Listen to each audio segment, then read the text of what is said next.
Welcome in. It's Views from the Stands on a Wednesday night, and we are so truly happy that you're checking us out and hanging out with us. I'm your host, Stevie B, Steve Brennan, and we have Mr. G Mike, the GM, in the building, and we have a fun-filled packed show for you today, man. The Colts make a major move at the starting QB position. We'll be definitely talking about that one. Arch Manning, is he staying or leaving after Texas, man? A lot of stuff's been coming out about that. We're going to talk about that. We continue our weekly NFL division breakdown. This time we got two divisions of the mighty NFC North and the AFC North as well. We have an awesome DownBad Debate. It's going to be a little fantasy football style for you. But before we get into all that, Mr. G Mike, welcome in. It's good to see you, buddy, and let the good people know what you got going on. Yes, sir. Good to be here, man. You already know Wednesday night, putting in this work. Just like with these slips, baby, just with these sports gambling slips. I run a Telegram channel where we offer sports gambling slips, from daily slips to give to you. You pay $10 a month, and we could get you winnings from $10 to $50 to $100 a day. And we have an affiliate program, which is another way that you can make money on the side with it. If you're watching the live episode, you'll see the link pop up in the chat right now. Or if you're watching the recorded episode, you'll see a pop up on your screen, as well as my social media accounts where you can send me a DM, start a conversation on how to get you on and pop. Hell yeah, man. A little bit extra money in the pockets always goes a long way, man, especially with football season coming around the corner. I know the January is going to be having some shit going on, man. I'm excited for that one, man. Yes, man, we always give a shout out to Varsity Sports, man. Varsity Sports has been our ride or die with us for a while here.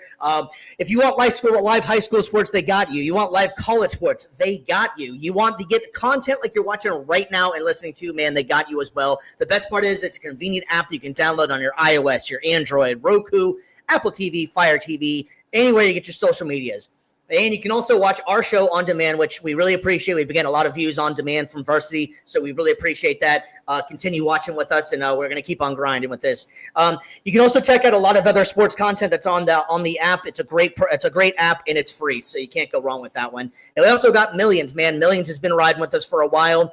They have a lot of contributors out there, a lot of sports content you can watch. They also have a lot of interviews you can do. You want to try to interview some athletes, they can help you out with that, man. So please check them out as well. And while you're doing all that, please give us a like and subscribe as well. Hit the bell. It'll let you know whenever we're going live, anything we have going on. So we truly thank you for that. Mr. G Mike, I want to go ahead and remind everybody again about Assist. We have a new venture we're trying to get into in the next 2 weeks or so, something like that. I think September 4th is when we're all going to start this. We are going to be going live during your Monday night and Thursday night football games. If it goes pretty well, we might try to venture out a little bit more. But point being is that we're looking for a lot of views out there. It's definitely a different way to watch the games. Great thing is that you're able to sync it up so that we're not spoiling anything for you. You can watch it live with us, and you don't have to listen to your standard Joe Buck or your Troy Aikman or any of the guys that are doing the commentary. Try something a little bit different. Come out, have a little bit of fun with us. You'll probably be hanging out with us if you're going to be watching the games anyways. So at least you get to hear us, and we get a little bit of money out of it as well. So let's not forget about that part. Yeah, I don't know about you, Mr. G Mike, but I'm excited about this new venture we're getting into with Assist, man. Yes, sir. We're gonna be watching live games, but streaming while watching the games, drink some beers, talk some smack, and we're gonna try and color commentate with some drinks in our system. I think it's pretty exciting right there. Pretty different than what you hear on just normal ESPN, CBS, and stuff like that. You might hear some crazy stuff, man. Who knows? Come in, tune in, baby, tune in. Tune in, and also, just like we've always been preaching on here as well, if you want to be interactive with us, you can be interactive with us. It's going to be just a different experience than what everybody's used to about watching your regular football games. So, speaking of football, I don't know about you, big man, but I'm ready to get in some news. Yes, sir. News from the world of sports. All right, well, my Indianapolis Colts made a major decision on the future of the franchise, and they are going with Danny Dimes. Daniel Jones is going to be the QB1 as according to Shane Steichen for the rest of the season. G Mike, this is big news coming out of Indy, man. What's your thoughts on this one, bro? Dude, I want to hear what you got to say first, man. This is your team. This hits you right in the gut, right in the jugular. I want to hear what you think about Danny Dimes taking over AR. So, it's tough to say, honestly, because, I understand why Indianapolis is making this move. Daniel Jones, I think, even though a lot of people say that Daniel Jones is not that good, I think he puts them in at least a little bit better situation to win games now. And if you look at the new regimen since Jim Irsay has passed away, his daughters have taken over, and they're looking to make some major moves. They've already made it clear that they're going to try and be a little bit different than their father was. Whether that's more patient, I'm not really sure exactly what that actually means, but they've already made it clear that they're not going to be sitting back just letting things go. So I think for the franchise, Daniel Jones gives the best chance to win more games. I think Anthony Richardson is an amazing athlete. He's just not great at playing football right now. And I know you could also go back to why they waste the 4th pick on him. Why did they not give enough time? Partially of some of that is on Anthony Richardson as well because he's been hurt. Let's face it. I mean, he's been hurt. I think he's missed 19 games since he's been in the league, and he's only been in the league for 3 seasons. Do the math. I do think that Anthony Richardson does still have a chance to possibly even play for the Colts later on the season. Daniel Jones, let's face it as well, has always been a relatively accident-prone quarterback as well to get himself hurt. So there's a strong possibility that Anthony Richardson could make another return. I just think that he needs more time. I don't know if it's time for him to leave Indianapolis now. Because that's what the agent is alluding to. That we have a lot of discussions to be had to find out if he wants to stick around. There's no trust anymore. I kind of feel like it's a business, man. Like they're looking to win games. They're not looking to hold hands. They've given him 3 seasons. He was supposed to, in the offseason, go to work with, Josh Allen's guy. Josh Allen completely improved after he started working with him. Not so much with Anthony Richardson. I don't think either one of them looked fantastic in the preseason, but I do think that Daniel Jones just gives a little bit more stability at the position. Big plays, obviously, Anthony Richardson, stability, Daniel Jones. I just feel like the head coach is in the hot seat, right? And he's been in the hot seat for the last few seasons now. And then when you come into the 2025 season where you're in a division where it's literally up for grabs right now. And especially with the coach that they have a pretty good roster. They pretty have a good foundation when it comes to defense, offense, special teams. And the only thing that's kind of iffy is the quarterback position, right? And when you go to the training camp, preseason, you want to go with your best available out there and the best God-given talent, right? With Daniel Jones and Anthony Richardson, it's not really that much of a difference, really. They're kind of the same type of quarterback. AR, I would say, is probably stronger, has a better arm when it comes to deep passes. Daniel Jones, he has more experience. He has a lot of playing time when it comes to the NFL. He makes some good plays. He makes some bad plays. But I don't think that there's one QB that is winning this race over the other by a long haul. I think it's right there, and they're neck and neck when it comes to who's going to be the starter, right? So the head coach had to make the decision, and he's like, yo, if I don't start winning now, they might want to end up firing me during the season if we're not doing good, or after the season if we don't make the playoffs. So I got to go with the best decision that I can make at the quarterback position. Who's going to lead us? Who's going to get us wins? Who's going to take us down the road and try to get into the playoffs or even the wild card? And at this point, he believes that Danny Dimes is a better quarterback fit for the starting position for the Indianapolis Colts over Anthony Richardson. Just right now. That's what he believes, and he's got to go with that decision because I truly believe he's in the hot seat. If he does not win several games, if he doesn't even get into the wild card or into the playoffs, his job might be in jeopardy. No, I completely agree with you on that. And part of the reason why Shane Steichen came in was that they were supposed to be able to use him. They were hoping that Anthony Richardson was going to basically turn into a mix of Jalen Hurts and Lamar Jackson. Maybe even a little Josh Allen in there or something. It's what they hoped for. He had the big arm. He's athletic. He's strong. He's fast. But he's none of those guys. Even Jalen Hurts. Take, for example, Jalen Hurts. People have issue with the Jalen Hurts and stuff, but Jalen Hurts in the big games always plays his best games. He also doesn't throw interceptions really. He does what you're supposed to do as a quarterback. He's never rushed or anything like that. Anthony Richardson still is trying to figure out whether he needs to go within with his shoulder, if he needs to slide, if he needs to throw it 70 yards, if he needs to just call it and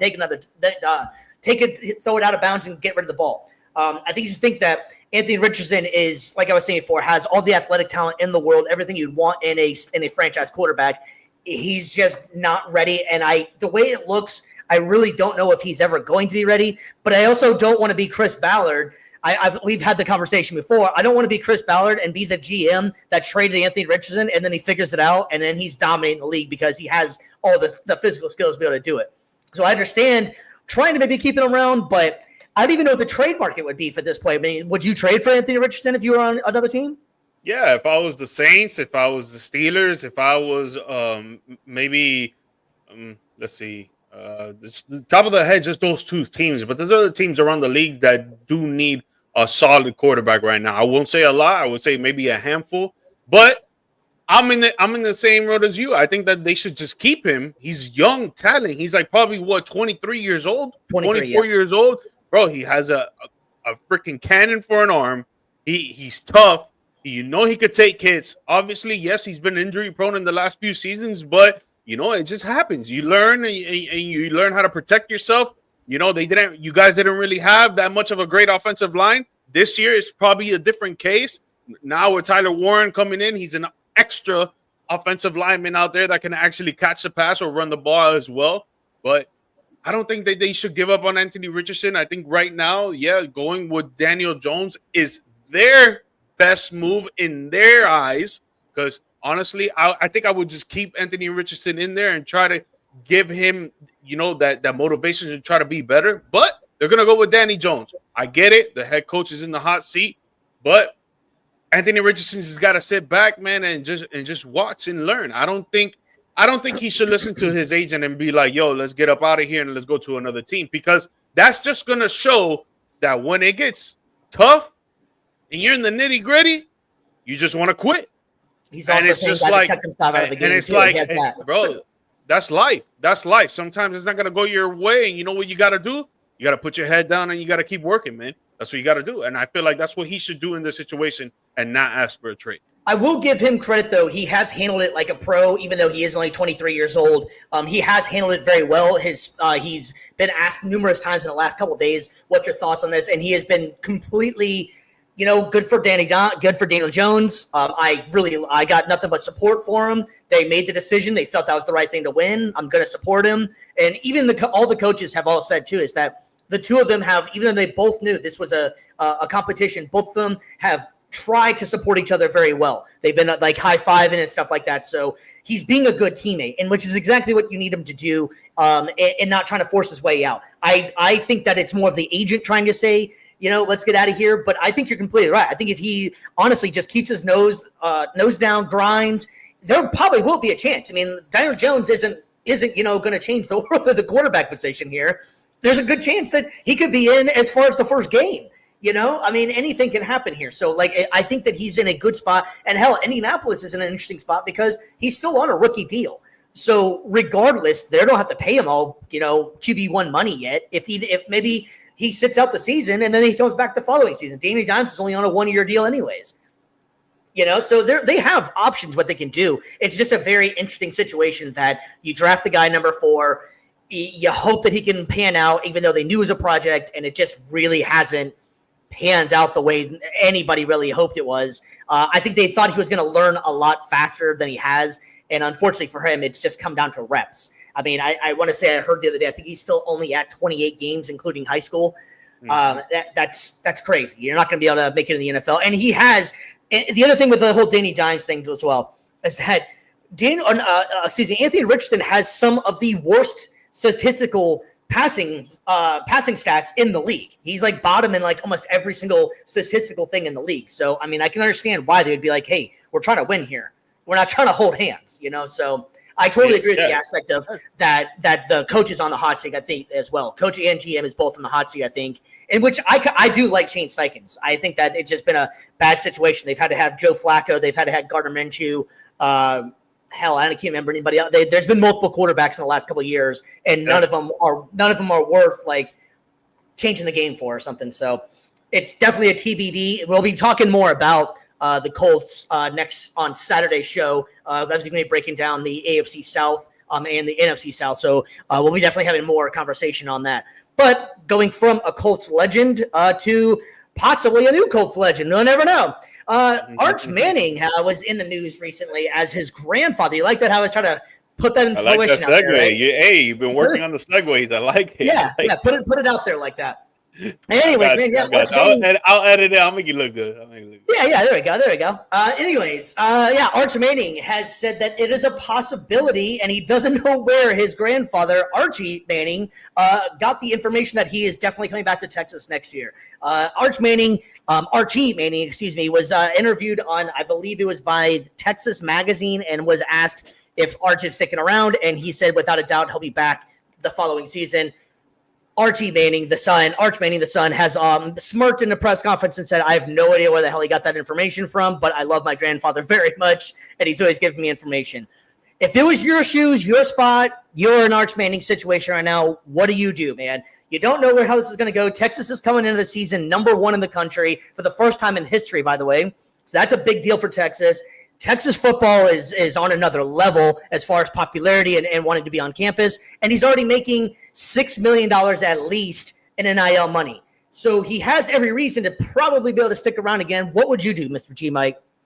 Dude, I will go back. I would go back, man. I mean, dude, life comes at you fast, man. And with these type of situations that you're supposed to be phenom college quarterback and for this year and next year, future NFL quarterback that, have high expectations for this kid.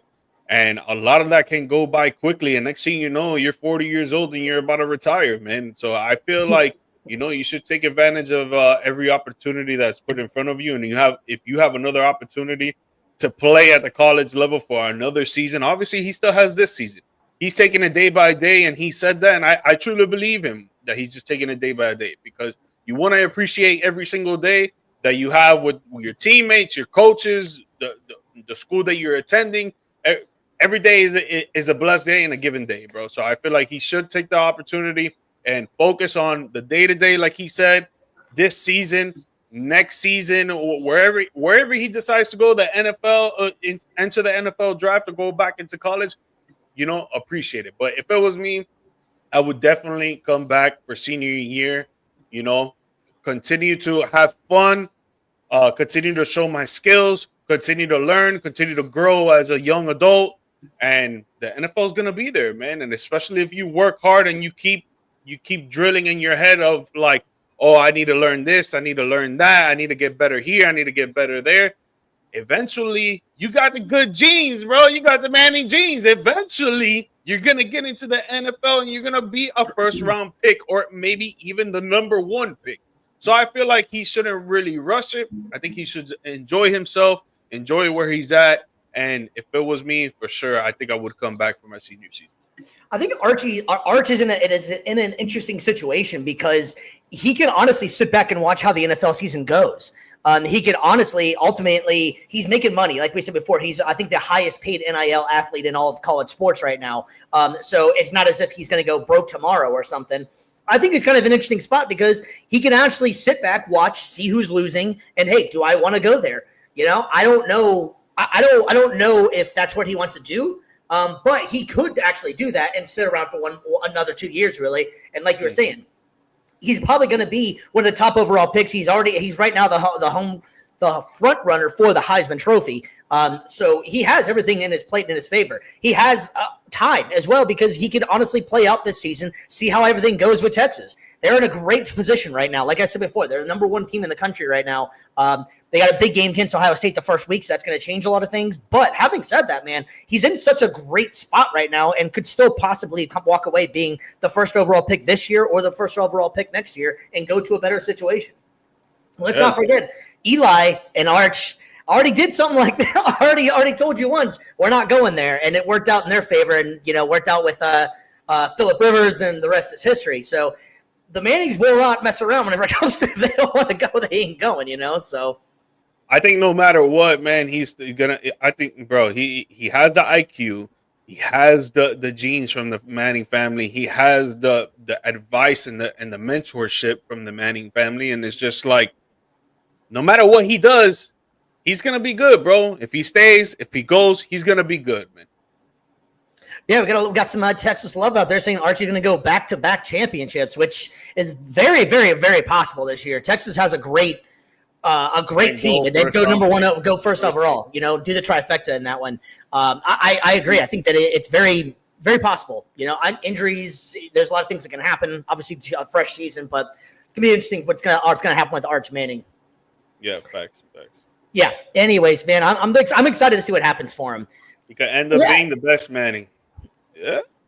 I mean, that's tough to say with Peyton, with Eli. It's pretty tough to say, but from what they've said, from all the reports, really, in camps and different stuff, is that he's got actually Cooper, the one that actually couldn't really make it in the NFL because of he had a disease or something that prevented him. So, anyways, he has Cooper's speed, Manning's arm, and I think it's one of those. He has like Peyton's brain, Eli's arm, or something along those lines. So he has pretty much the best of all three of the Mannings that were popular. Or that could play football. And unfortunately for Cooper, his dad, he had something happen to him. I can't exactly remember what it was, but him and Peyton were putting up ridiculous numbers in high school. If you ever get a chance to go back, he did more than just that Cooper Manning hour on Fox Sports. He was actually a beast of a wide receiver.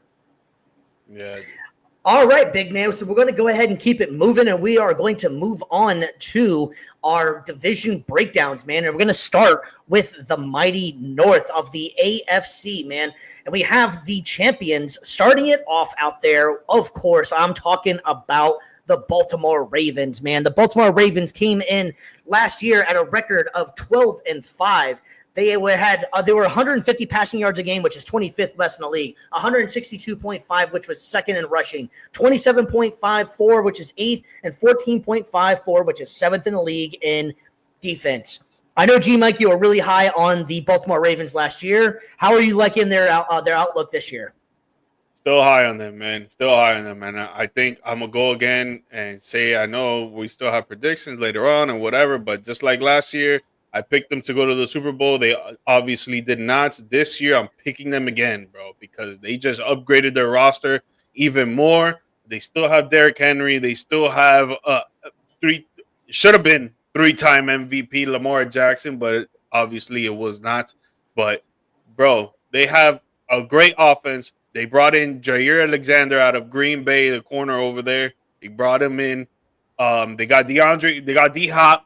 Another receiver there that can do work for them. They got, obviously, Mark Andrews, Zay Flowers still there, and Rashad Bateman. But, dude, I think that they have the most clear-cut path for any team to make it to the Super Bowl. Because thanks for checking in there, Rob. How you doing, man? It's a long time no talk to, man. Good to see you, Caperton. Because if you look at the Super Bowl champs, the Eagles, right? They lost some players. They lost a coach. They took some steps back. When it comes to the Ravens, obviously they didn't make it to the Super Bowl. They lost in the playoffs, but they took a lot of steps forward. And with that team, bro, they can run the ball, they can pass, they can play defense with the best of them. I think they can be top 5 in each category this season, honestly.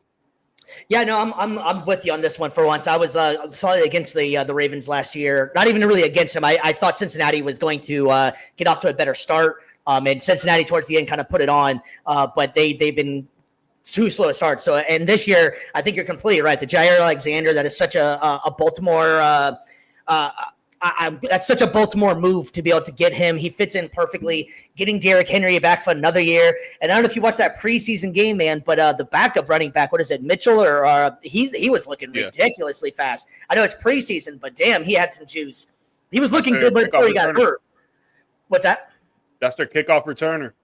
Man, that guy's got some juice, man. He's lightning fast, man. He was like electric every time he touched the damn ball. So even if Derrick Henry does happen to go down or just need to take a break for a little bit, they have a great running game to be able to back it up right there. So I'm really excited to watch a lot of Ravens football this year. I think that they have a very, very complete team. I really don't see very many weaknesses. I've been saying it for a while. I wish their wide receiver cores were a little bit better. I do like Zay Flowers. I think he's kind of electric, but I still don't feel like I don't find him as a number one. I think that he's very talented. I think he's like a joystick, a Madden player, if you will, that he can do it all. But I kind of wish they could finally get like I don't know, maybe they had like Anquan Bolden, like something like that, like a true number one kind of guy. But that's if you have a bunch of 1As, it works out. They definitely have a good team, and I have a lot of high hopes for Baltimore, man. Yeah.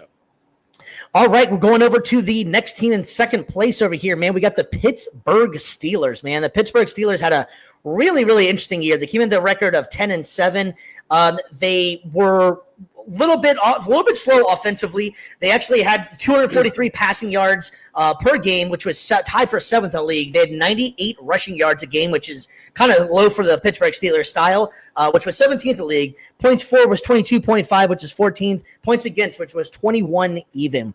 The Pittsburgh Steelers is always all about that defense. They locked up TJ Watt, so he's going to be there for a little while longer. They got to figure out what they're going to do with Cam Hayward. Seems like he's having some issues with them, and he's been a leader for them for a while. He seems like a type of guy that thinks he's super loyal to Pittsburgh, so I think he's going to come back, but they need to figure that out with them. What's your thoughts on Pittsburgh, man? We got Aaron Rodgers coming to town. What's your thoughts? Before I get my thoughts, let me see what Rob said here. Doing well. I'm back in the Ravens and the Jaguars. Ooh, a boy said I'm back in the Jaguars. Okay. Dude, I like the Steelers, man, especially their defense, man. You know, they're always a defensive-minded team. I don't think that's going to change until Thompson retires. I think it's always going to remain like that. They added Jalen Ramsey. They added Darius Slay. Their secondary is going to be probably top 5 next to the Ravens, honestly, in the league. They still got Patrick Quinn, like you said. They gave an extension to TJ Watt. Cameron Hayward is still there as well. So their defense is going to be legit, man. It's going to be a tough team to beat, to put points on.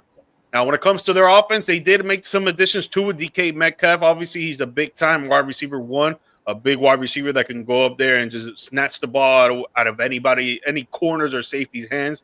I think the spotlight is going to be on Aaron Rodgers, right? And I think it's going to be better than what it was with the Jets because the Steelers actually have an offensive line. They actually have an offensive line compared to the New York Jets. Not saying that they have the best offensive line or even like the top 10, but they have a better offensive line than the New York Jets. So there's going to be more time for Aaron Rodgers to do what he does. Obviously, he's on the end of his career. He even said it. He's there. He wants to win, and he wants to mentor as well. You got Will Howard as third string right now, but he'll probably be the starter next year after Aaron Rodgers leaves. He'll learn a lot from Aaron Rodgers, and I think, it'll be setting up for the future. But right now, Rodgers is the main man. He got the spotlight all him, and if that O-line can protect, he can get the ball to DK Metcalf. He could get the ball to Robert Woods. He could get the ball to Scotty Miller, Roman Wilson. They got some receivers there too. Not top-notch, but they're pretty good. I would say above the pack out of all the other receivers when it comes to the half part of the NFL league and their receivers and stuff like that. But I think their offense is going to be what they really need to focus on because when it comes to their defense, I think they got to solidify. When it comes to their offense, they got to get that chemistry going and they got to work out the kinks to try to get some wins. Yeah, man, I actually like their tight end room as well. Pat Freiermuth is really good, and I think it's a move that they made along with getting Jalen Ramsey was getting Jonnu Smith. And if you remember back when Jonnu Smith played with Atlanta, he was with Arthur Smith, the offensive coordinator out there, and he loved him. He was using him so much more than he was using Kyle Pitts, and I know most fantasy players were all pissed off about that. But yeah, I think Pittsburgh is going to be an interesting team. I still think that Mike Tomlin's record of never having a losing season is going to continue. I think that this division is going to be a difficult division. The AFC North is always one of the hardest divisions in football. They play hard-nosed football. Even going down to Cleveland, Cleveland always plays against these teams really well. They may not play against anybody else really well in the league for the most part, but for some reason they play well against the AFC North. I think Pittsburgh has a interesting choice, or an interesting team because, like we were talking about Aaron Rodgers. Yes, he is in the twilight of his career. He's headed. This is pretty much the last season. We'll see. I think if he has a pretty good season, I could see him coming back for one more ride, just because it's so hard to hang up the cleats whenever you have a decent team around him. I'm really interested to see how the DK Metcalf and Aaron Rodgers connection goes because if Aaron Rodgers trusts him, he's one of the biggest receivers he's probably ever really had in his career, really, and just the physicalness of DK Metcalf matched with Aaron Rodgers still being able to throw the ball. Even towards the end of the Jets tender that he had there, it just didn't. He was actually playing pretty decent ball. Devontae Adams was coming along. He brought his boy over, Devontae, and they was making some really good connections. Let's see if he's able to come in there and get that connection going with DK Metcalf. Aaron Rodgers did also show up to training camp. Seems like he has a different attitude than he did in the entire time he was with the Jets. It seems like he understands that this is the end, and he respects the hell out of Mike Tomlin. He's made that very clear, so I don't see any kind of Aaron Rodgers trying to be the slight GM and all this other stuff at the same time that was going on in New York. I just don't think New York, that the Jets thing was just a bad taste. It didn't work out for, I don't think, any of them in there, especially after losing him for that whole season. But I mean, it's going to be interesting to see what Pittsburgh's able to do. I think that they're going to be, just like they always are, fighting for playoff position. Whether or not they're actually going to make some noise as a deep postseason run, that's a TBD, and we'll see how that goes later on. But yeah, Pittsburgh's going to be definitely an interesting team. The team that came in third place that I really was impressed with, that I wanted to talk about, was the Cincinnati Bengals. Man, Cincinnati came at a record of 9-8, and you would never know that if you watched any of the games towards the end of the season. Man, Cincinnati was playing. I don't think anybody wanted to play them in the playoffs, except that you were playing them on defense. Their defense is historically bad, but that offense is just off the chain, man. They were 237 passing yards, which was 10th in the league, 72 rushing yards, which is 28th in the league, points for 29.0, which is 4th. Points against 25.8, which is 28th in the league. Their defense was the story of the team last year, meaning the fact that they would score. They lost, 4 games or 3 games scoring over 35 points. That defense was garbage, and they didn't do anything for them. Joe Burrow and Jamar Chase were on fire. I just feel bad for them in a way, because how are you going to put up that performances?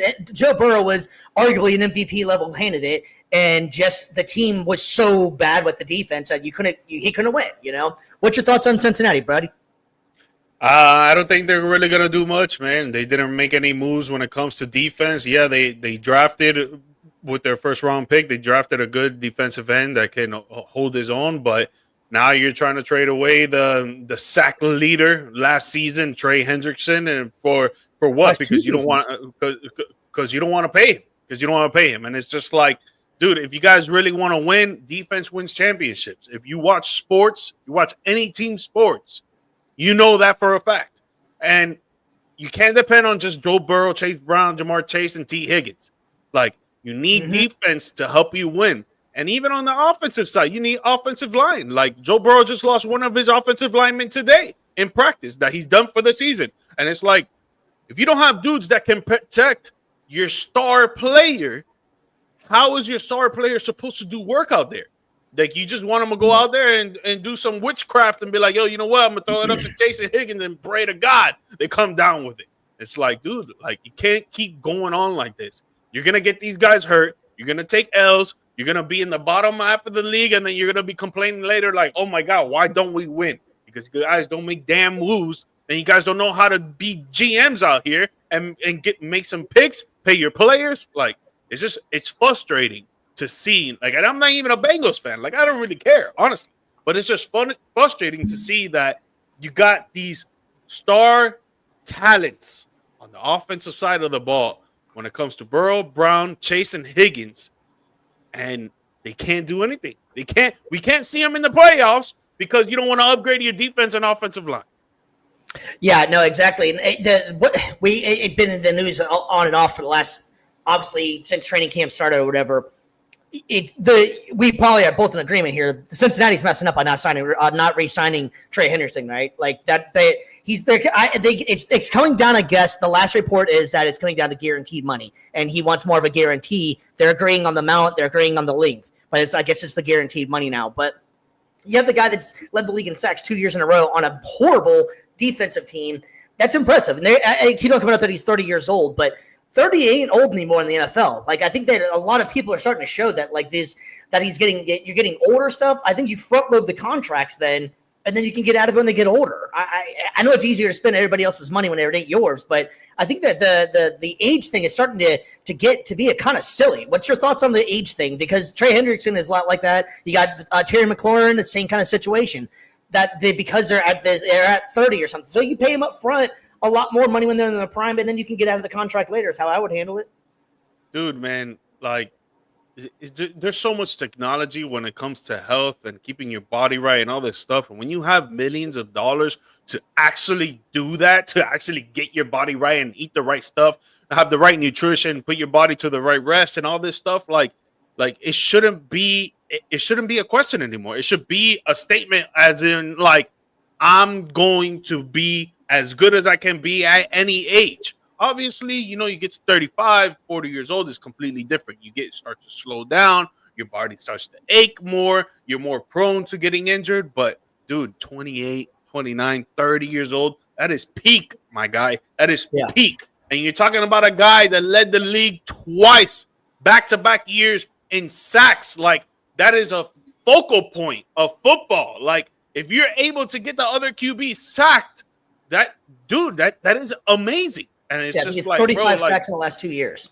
And if we're talking about how Steve just brought it up, that they're talking about they're not agreeing on the guaranteed money, bro. Football is a tough, harsh sport. Of course, these players want guaranteed money. Like, they want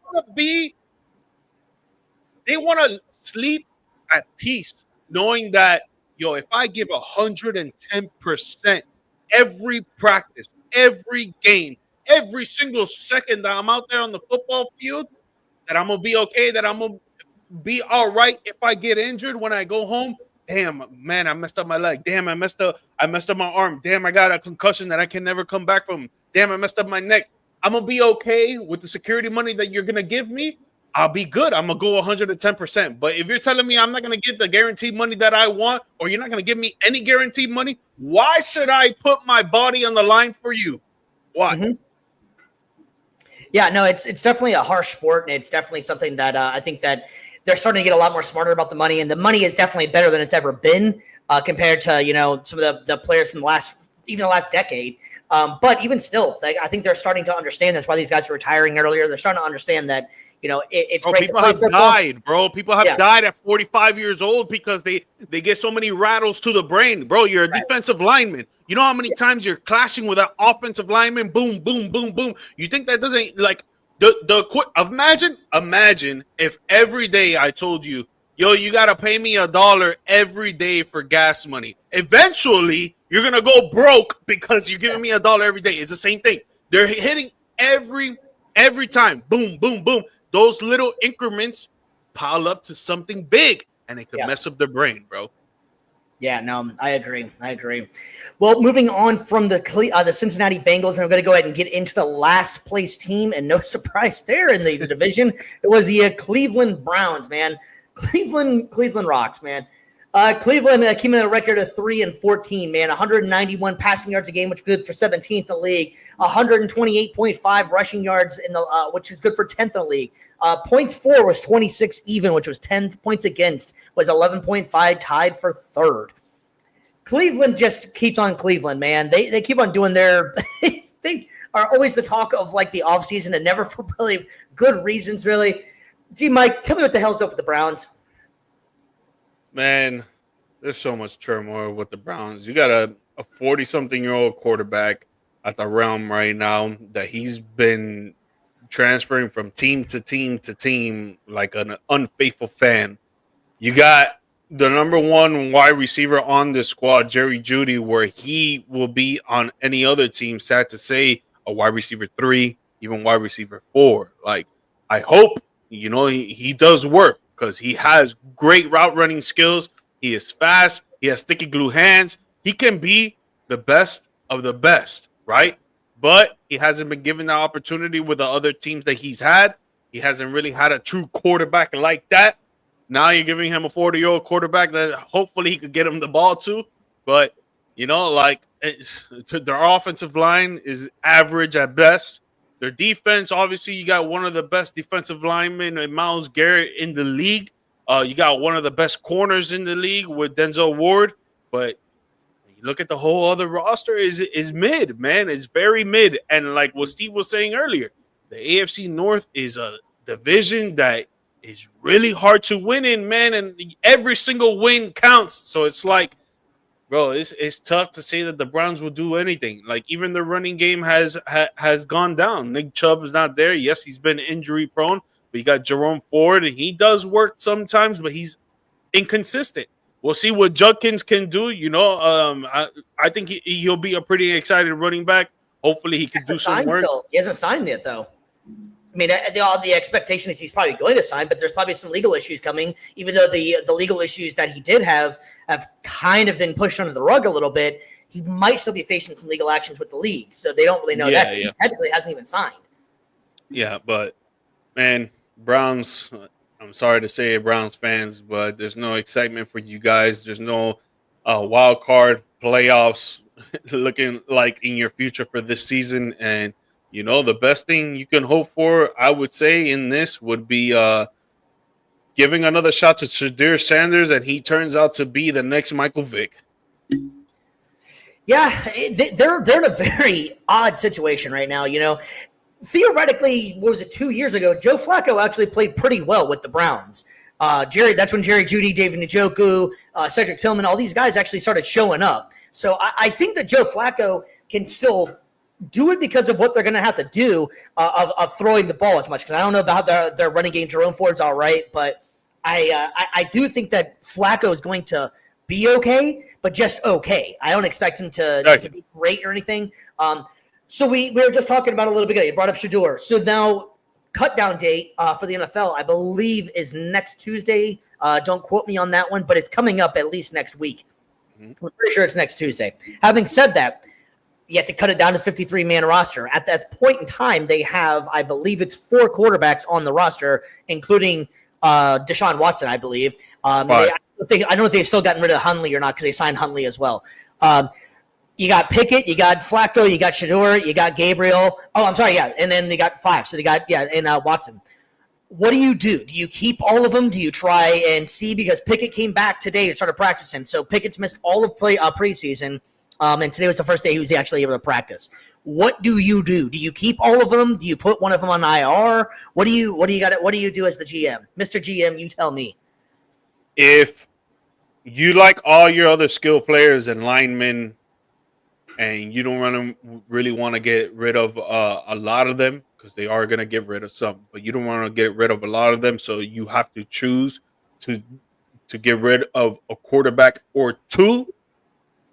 First off the list, it's got to be Kenny Pickett, because the other 2 are rookies. Joe Flacco's going to start, and then Deshaun Watson, you got him on a crazy amount of money. You don't want to let him go.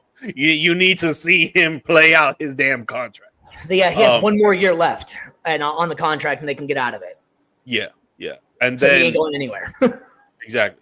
And then 2, if you need to take out 2, then I would say take out Joe Flacco and run it with the rookies, man. Run it with the rookies, throw them to the wolves and see how they can play. Because at the end of the day, like how we mentioned, AFC North is deep. It's tough. You're not gonna win the division for sure. Yeah, I would put $1,000 on it. You guys do not win the division. For you guys to get into the wild card, I'll drop it down to $500 that you guys will not make it to a wild card round. So in that case, just try to make money. Honestly, try to look at it as a business. Push your through at the round, baby. Put him in the first string. His jersey is going to sell. He's going to bring in money. People are going to want to see him play. Opposing teams are going to want to see him play. So, just go with that, man. But if you got to get rid of 1, Kenny Pickett. If you got to get rid of 2, Kenny Pickett and Joe Flacco. That's an interesting take, because I kind of feel like I agree with you on some of it. I think that that Kenny Pickett would be the one that you would most likely get rid of because you have the 2 rookies. And obviously it's the NFL. Everybody's always looking for backups. We mentioned a couple of quarterback needy teams, the Saints, forgive me, we just talked about it a couple minutes ago. The Saints is the one that keeps on coming up in my head. It's one that's definitely QB needy. So you might be able to work a deal maybe to get Kenny Pickett over there. Kenny Pickett's still pretty young. He showed flashes, just never really panned out with the Steelers. He was great in college, but never really panned out with the Steelers. I'm not so sure that you throw in Shedeur so fast. He did look great in the preseason game. He is already injured now, so you don't want to rush him back if you do honestly believe that he is the future of what is to come. I think that you kind of ease him in. Maybe if you're getting a blown out game, maybe throw him in there. But get him in, work him in. But Dylan Gabriel is also a pretty decent quarterback as well. UCF, and he played for Oregon as well. I mean, he's not a bad quarterback. So it's going to be hard. And as the depth chart goes right now, I do believe that Kenny Pickett, Dylan Gabriel is ahead of Shedeur Sanders in the pecking order. So I don't know. And you can also look at the aspect that if you're going to maybe get rid of one, maybe that's what you do, pull the trigger on Shedeur and try and get something back. I would think you would probably get more compensation back for Shedeur, just like we were saying, the jersey sales, the name value, the namesake, the hype. You could probably, if you're going to cut it down there, keep Dylan Gabriel. You're going to keep Flacco because he's the adult in the room. And then you got Dylan Gabriel that you can build because that was their third-round pick, and they had the opportunity to take Shedeur Sanders. They didn't. They took Dylan Gabriel over him. And and then you could keep them three if you wanted to. Maybe work a package deal and get rid of Pickett and Shedeur. But I am excited to see Shedeur play, though. So I don't want it to make it come off as like I don't think Shedeur is going to be good, because he did look very impressive. He looked a lot better than I thought he was going to look in that preseason game. But you do have a lot of quarterbacks on the roster at the moment. So I do kind of feel like that he would be more of your ace in the hole. If you were to make a trade, you might be able to make a splashier move and get something back in return for Shedeur more than you would be Dylan Gabriel or Kenny Pickett. But I agree with that part. Sure. It's definitely TBD at this point to find out what they are actually going to do. But it is the Bears, not the Bears. I'm sorry. It is the Browns. They'll find some way to, brown this thing up. So that's going to make it. Yeah, that's going to do it for the AFC North. We're going to go ahead and bounce over to the NFC North. Excuse me, it's easier said than done, I guess. And the division winners. The division winner, the Detroit Lions. Man, Detroit was such an exciting team. Man, they came in the record at 12-2. They were 140 passing yards per game, which is 29th in the league. They were rushing yards was 99, tied for 15th in the league. Points for was 13.7. Points against was 22.7. Man, Detroit. It's been such an awesome ride watching them blossom into a team that everybody likes to watch now. They're very household name again. People are excited to watch them. They did lose Ben Johnson to in-division rival Chicago Bears, and they also lost Aaron Glenn to the New York Jets for his head coaching position. Where do you think the Lions are going to go, and do you think these coordinators are just coordinators and able to pick it up, or is this actually going to change the way Detroit looks? That is a good question, man, because I do not know, but I am interested to see how it plays out. I can tell you right now, I'm guaranteed that they will not have the same record. I think they'll lose one or two more games. But it's going to be crazy to see, man. You're getting two new coordinators for the defense and the offense, and that if you really dissect football, you do know that those make huge differences. When it comes to play calling, when it comes to what players to use for what formations and stuff like that, dude, I think it's going to play a big part. I don't know if it's going to go the negative route, or I don't know if it's going to go the way positive route, honestly. But I am interested to see that. When it just comes to the roster, though, man, they didn't really move a lot of pieces around. They have basically the same exact roster that they're going in with. So we saw last year what they can do. So, as of now, as a betting man and just as a prediction, I think they will stay either the same or be a little bit better. But we got to see how that all comes together. Again, new coordinators on both sides, so it's going to be tough to see. I think for Detroit, it can't be understated how important Ragnow was that he left as well. The center retired, and he was one of the best centers in the league. And so that can't go forgotten about that he's gone now.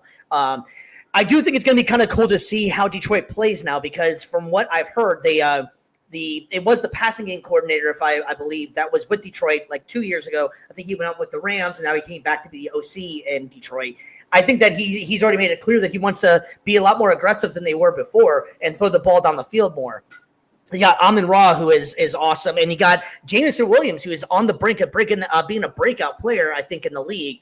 Finally, this offseason, it's been a lot of negativity going his way for most off seasons, that he needs to grow up a little bit, and he needs to get this and that. He's had some issues off the field, but this year going into camp, it's been all positive and sunshine for him, and I think it's time then that he's coming in. He's coming into his third year.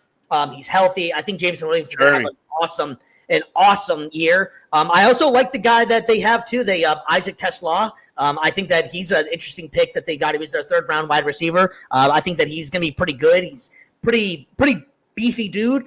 He's got plenty of room to make it in there. Their wide receiver 3 isn't that big of a position they have right now. I believe it's Josh Reynolds. I believe it is their wide receiver 3. I could be wrong on that one.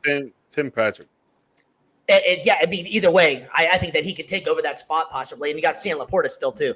Jahmyr Gibbs, I think, is going to be an interesting player to watch this year as well. I think that they're going to use him a lot more now. I think the whole 1A, 1B thing, I could see them just kind of using David Montgomery in the red zone because he's more of a bigger power back than Jahmyr Gibbs. But I think this is going to be Jahmyr Gibbs' time to shine this year. I think he's going to be really a focal point of the offense more than he already was.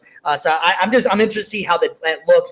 But you're also comparing it to where Ben Johnson used to run things, and then they already are going to do things a little bit different. So I think Detroit is still going to have a damn good team. I love Dan Campbell. Who doesn't? If you like football, you like Dan Campbell. He's already been kind of getting – if you watch him on the sidelines, though, he's been getting kind of frustrated in the preseason. They've been making some boneheaded plays that he doesn't like and he doesn't tolerate. He's all about discipline. And in the preseason, even in that first Hall of Fame game where that game means 0 to anybody or anything, but he made it very clear after that game that if this is the effort you're going to put out, there'll be a lot of people getting cut. So he still is no nonsense. They haven't let the winning go to their head at all, and I think they're still hungry like a lion. So I think that they're definitely still going to have a damn good team. But this division is pretty good. It's pretty good up and down, really. I think that all the teams out here are playoff worthy teams, honestly. In my opinion, we were both kind of going on to the second place team of the Minnesota Vikings. Do you remember back when it was one of our first few episodes we were doing here, and it just seemed like everything was going wrong for the Minnesota Vikings in the offseason. You had Jordan Addison getting in trouble. You had, I want to say Justin Jefferson might have hurt his ankle or something like that. J.J. McCarthy tore his meniscus, and you got Sam Darnold coming in, and boy, were we damn wrong, man. Minnesota was one of the best teams in the league last year. And I think Sam Darnold kind of fell apart at the end, but I thought they're really, really going to make some noise in the playoffs going into it last year. What's your thoughts on Minnesota, man? They had a hell of a year. Do you think it's going to change? And do you think J.J. McCarthy is ready to go? I think it's going to change. Sam Darnold, he had a great season last year. I mean, no one could take that away from him. A lot of people would say that it's a fluke. A lot of people would say that he just needed a different scenery to actually show his skills, which I think both can be true at the same time. But with J.J. McCarthy, we're going to have to see what he can do because they put him at the realm. They wanted to start him last season, and then the whole injury started and whatever. So that Sam Darnold was going to be the second string. But this season, it looks like he's healthy and he's ready to go. And we got to see what he can do because they have a lot of weapons on offense and they have a good offensive line. They have a good defense like they showed last season. I think they can be the same exact team, but you have a different quarterback at the realm, and that can change everything. So I don't think that they're going to get the same amount of wins. I think they're going to digress a little bit, just like the Lions. But everybody's going to be looking at JJ here and see what he can do because Justin Jefferson obviously can do work. Addison's going to be suspended for 5 games? Yeah, something like that. And which is why they're looking for that. It was reported today that they're looking for the trading for another receiver, which makes sense. But yeah, everybody's going to be looking at McCarthy, man. We'll see what he can do because it's going to be all on him for real. I think J.J. McCarthy is going to be okay in the system, honestly. I think Kevin O'Connell is one of the absolute best coaches in the league, and he seems like that he understands and knows how to coach quarterbacks. He brought the race charge to Sam Darnold. He was with L.A., I believe, whenever they won the Super Bowl that year, I believe. I think that he's just one of the absolute best coaches in the league, and the system that he runs is very quarterback friendly. And I think J.J. McCarthy, I think he's going to be okay because I don't think the moment's going to be too big. I mean, he came from playing in the Big Ten in Michigan. Michigan is insane on a Saturday night or Saturday afternoon, you know. So he's used to playing in big games already. So and he's played against some of the best competition. rumor had it that he was ready to take the reins last year for sure, but he just tore his meniscus. So, and I think that they were saying that he had a lot of time to just sit and watch. So, and if there's ever a silver lining to it, he got to sit and learn. And him and Sam Darnold had a really good relationship. And you saw what happened with Sam Darnold with Kevin O'Connell. I think the same thing can happen with JJ McCarthy, and I think that he's a little bit more athletic. He's a little bit more mobile. I honestly think that it's going to be a smooth transition, if not be a better transition. I have a lot of faith in JJ McCarthy in the Minnesota Vikings and what he's going to be able to do. I think they're not really going to miss a beat much. It's going to be hard the first 3 games. I think that is going to be a huge uptick for TJ Hawkinson with Jordan Addison being out for the few games or whatever. But I obviously we got Justin Jefferson, who I think is 1 maybe 2 in the league. But I think JJ McCarthy and him already, if you watch the preseason last year, the little bit he got to play, him and they already had a chemistry going, and he's been giving them high praise. So I don't think the moment's going to be too big for JJ McCarthy. I think they're going to be a pretty good team still. I also really like the running back move that they made in getting Jordan Mason from San Francisco as a either 1A, 1B combo with Aaron Jones. They kept Aaron Jones around, but I feel like that he's just going to turn into like the third down back, and you're going to have Jordan Mason as your primary back, which Jordan Mason is damn good back. I like what he does, and he was a hell of a fill-in last year for Christian McCaffrey. I'm honestly surprised that they let him go. Minnesota saw something they liked and they traded for him. So I'm surprised San Francisco let him go. But I think Minnesota's going to have a great offense, and their defense is right along with it too. So I got a lot of high hopes for Minnesota, to be honest with you. Yeah, I think Jordan Mason will probably get a lot of red zone touches, just like David Montgomery over there. Yeah, I think I could see that too. He looked great last year. Unfortunately, pretty much just like everybody in San Francisco, he ended up getting hurt, so it kind of derailed the season for a little while. But I think he's a damn good player. Yeah, definitely. All right, man. We got 2 more teams, man. We got the Green Bay Packers, man. And the Green Bay Packers, that was my Super Bowl pick for last year to win the whole thing, and it did not end up happening. Unfortunately, they started off the season a little bit slow with Jordan Love getting hurt in that Sao Paulo game. I hope that they're able to get off to a better start. What's your thoughts on Green Bay? They end up getting, for the first time, signing a wide receiver in the first round of the draft for the first time. I want to say 15 years or something like that, something insane. What's your thoughts on Green Bay?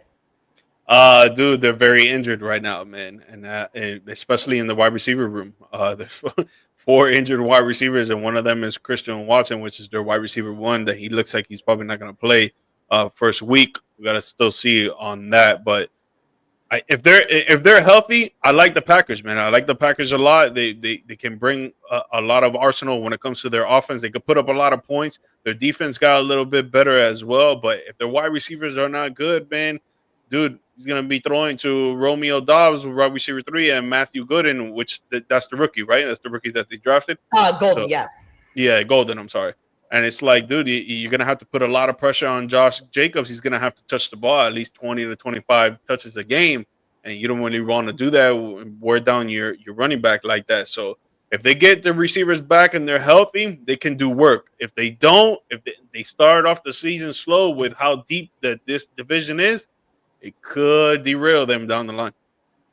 Yeah, I like Jordan Love. I think that he has his moments whenever he's healthy. He looks pretty good, actually. I think they made a pretty good transition over. I think he was just kind of hurt last year and showed glimmers of that he can play pretty well. Go back to that playoff game. I mean, I know you remember that one pretty well, where Jordan Love did work, but didn't want to bring that one up. But, hey, at least you guys made the playoffs. I haven't seen the playoffs in like 5 years as a Colts fan, so I can't really say much.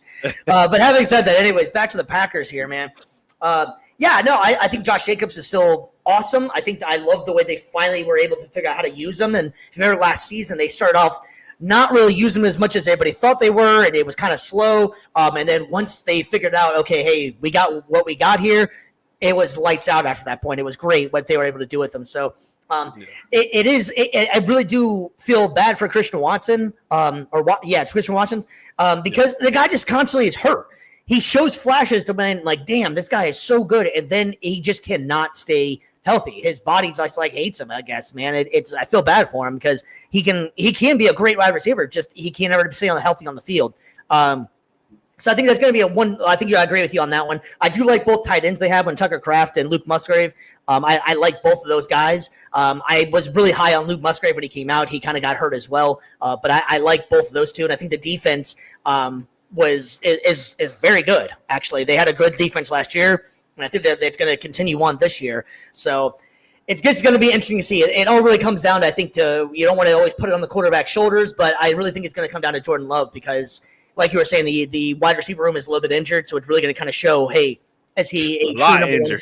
Yeah, is he a true number one quarterback, or is it just he had a few good games? And I think this season is really going to prove it for him. And I think he wants to prove it as well, that I deserve that big contract that I got, that I am in Green Bay. I am the man here. So it's going to be kind of interesting to see what the Packers do.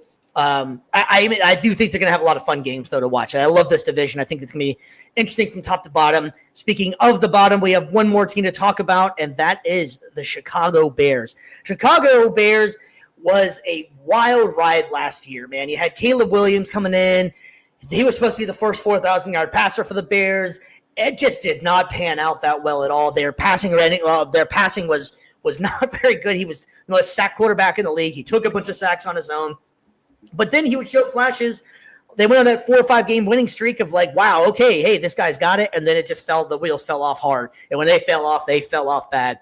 Chicago, man, you think they got much improved? I like a lot of things Chicago did this season. This offseason. They drafted well. They brought in Ben Johnson to be the head coach. He could change the offense completely. We've seen it happen with the Detroit Lions. So I think they're on the uprise, bro. They're on the positive path, and they're gonna get better. Now, do I think that they're gonna change a whole lot in one season? No, I think it's gotta be like in 2 years, 3 years. But they're on the right path of success, and they just gotta go through the obstacles and the turmoil when it comes throughout a whole regular season. New head coach, sophomore year, Caleb Williams, a sophomore slump can be a real thing.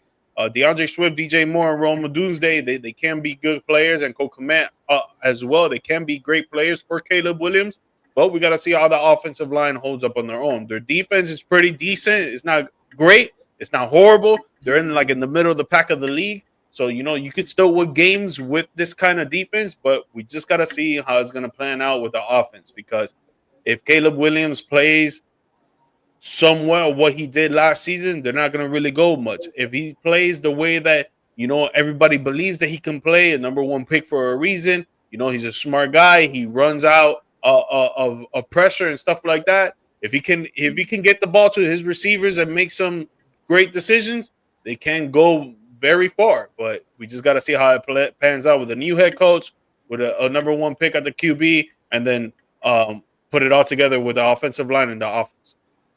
Yeah, so they end up making kind of an interesting choice at one of their first round pick. They pick Colson Loveland at the tight end position. Whenever Tyler Warren was out there, if they're looking for a tight end, who I'm very, very excited about for the Colts. I think Tyler Warren's going to be awesome. But they also have a bunch of running backs out there. Do you think DeAndre Swift can be a true number one? They also have, I know they have Roshan Johnson in the backfield as well, but do you think that they made the right decision by going that whenever they had all the – they had Hamilton or Hampton out there, Armani and Hampton out there. They had Judkins. They had a whole bunch of good wide running backs out there. Do you think that they should have maybe went that direction, or do you like the Colson Loveland pick?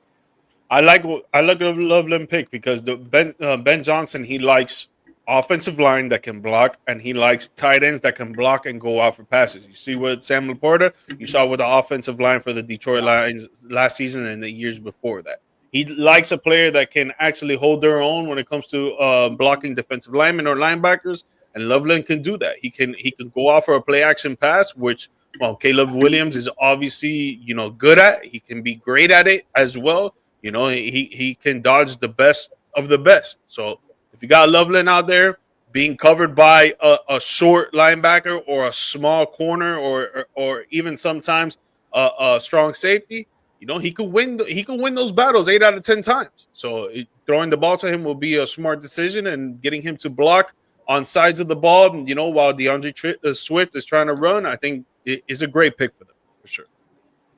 Yeah, no, it's definitely going to be an interesting division, eventually interesting team to watch, really, to see how Caleb Williams picks up on Ben Johnson's offense. I think it's really going to come down to us. I think that if he's able to pick it up, I think Chicago can go far.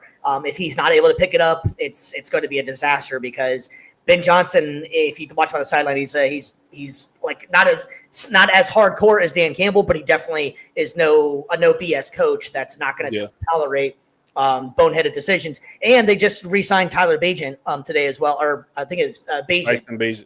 Yeah, Tyson. Sorry, it's not Tyson. They said they re-signed him today too.